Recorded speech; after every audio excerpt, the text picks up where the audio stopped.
Nagsimula ang lahat sa isang pangarap. This day, this moment started with a beautiful dream.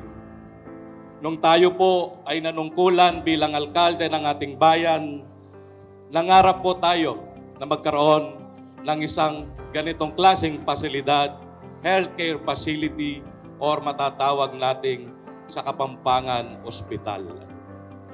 What a beautiful dream! Sa tulong po noon ng aming Congressman Rimpi Bondok, na ipatayo po ang pasilidad na ito. Pangarap na pansamantalang nanatiling isang panaginip dahil sa galaw ng politika at pandemya. A dream became a journey. Dumating po ang panahon, ako po ay napahinga sa serbisyo publiko bilang alkalde. Dumating din po ang pandemya, COVID-19 sa ating bansa, buong mundo. Ang pasilidad na ito na ating pinangarap ay nagamit po bilang isolation facility during the pandemic. Hindi po siya nasayang. Isang pangarap na naging pangako sa kanyang pagbabalik bilang punong bayan. Nakabalik po ako sa panunungkulan bilang alkalde ng aming bayang Santo Tomas. Umupo po bilang congresswoman ang aming ate, Doktora Ana York Bondok. Siyempre po, sabi ko nga po, a beautiful dream, a journey, a destiny. Now it is a reality. Reality na ang pasilidad na to ay mapapakinabangan na po. Hindi lamang po ng aking mga kababayang Tomasian, pati na po ang aking mga karatig kababayan. Nandito po ang mayor ng Minalin, my brother, Mayor Philip Nagit, nandito rin po siya. Yung kanyang mga kababayan, dahil malapit na malapit po sa aming bayan, makikinabang na po sa pasilidad na ito. Ngayon, ang pangarap ay isa ng ganap na realidad.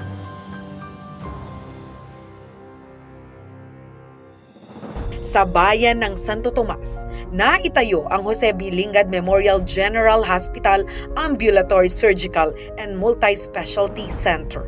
Ito ang kauna-unahang bagong urgent care and ambulatory services o bukas center sa buong Pilipinas. Sabi nga po nila, it starts only with a dream. Wala naman hong may alam na magkakaroon ho ng malaking hospital. Nobody imagined it. This place was puro alikabok. But Kong Rimpi and Mayor John said, bahala na, and we're just putting up a hospital. Even though the town of Santo Tomas cannot even pay the PS po ng lahat ng mga nurses and doctors dito. You just have to start. And a lot of good people po. Napakarami pong mababait na tao na tutulong po sa inyo. Pero kung hindi po kayo mag-uumpisa, you will not go anywhere. Mismong si Department of Health Secretary Ted Herbosa ang nanguna sa opisyal na pagbubukas nito. But this also shows to me that these local chief executives and the council, the Sangguniang Bayan, are interested in improving the situation of healthcare in their municipality. This is a fourth-class municipality. I cannot expect them to provide the healthcare for about 30,000 people.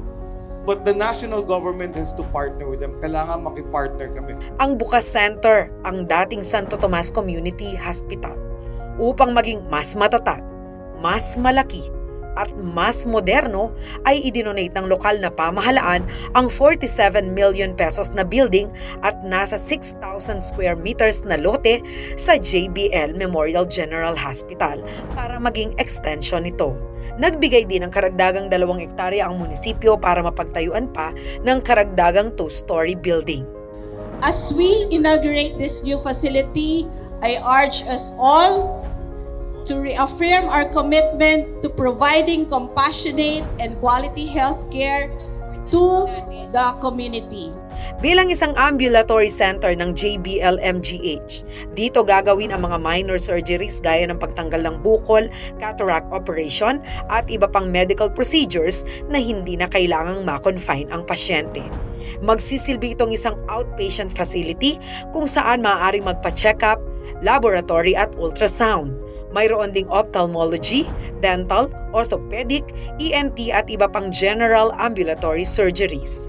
Alam niyo po, nung unang term ni Mayor Sambo, nung binlessing namin to, that time, talaga makikita ko sa mukha ni Mayor Sambo kung paano mangiyak-ngiyak, paano ma-operate itong ospital na to. Malaking kapasalamatan po sa DOH family. Kung hindi ho dahil sa inyo, hindi ho matutupad ang pangarap ng bayan ng Santo Tomas, ng Pampanga, dito sa extension po ng JBL dito sa Santo Tomas. Kung ano po ang matutulong ng provincial government na po para dito sa facilities na to, tandaan nyo po, welcome po ang DOH. Kung ano pong kailangan ninyo, may funds po kami na para tumulong po sa inyo. After ng Bukas Center na to, masasabi namin po sa inyo, yung first time na binuksan ng DOH, masasabi ko po sa inyo, marami kayong mababalitahan na thousand na mga Kapampangan ang makikinabang nito. Nasa 9 na po ang mga health professionals dito at kakayanin nitong okupahin ang 200 pasyente araw-araw. Sino ang mag-aakala na dito sa pinakamaliit na bayan ng Pampanga, binubuo lamang ng 7 barangay, isang 4th class municipality, mabubuo ang isang dahon sa healthcare history ng bansa? Maitatala ang bayan ng Santo Tomas sa kasaysayan ng bansa bilang lugar kung saan unang naitayo ang bagong urgent care and ambulatory services o Bukas Center sa buong Pilipinas. Isang pangarap, isang pangako, isang kasaysayan at ngayon ay isa ng realidad na bahagi ng inaasam ni Mayor John Sambo na progresibong bayan ng Santo Tomas.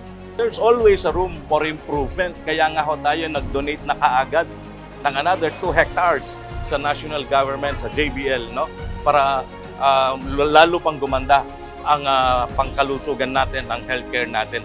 Sabi ko nga ho, isa lang naman ang gusto ko, progreso sa aming bayang Santo Tomas.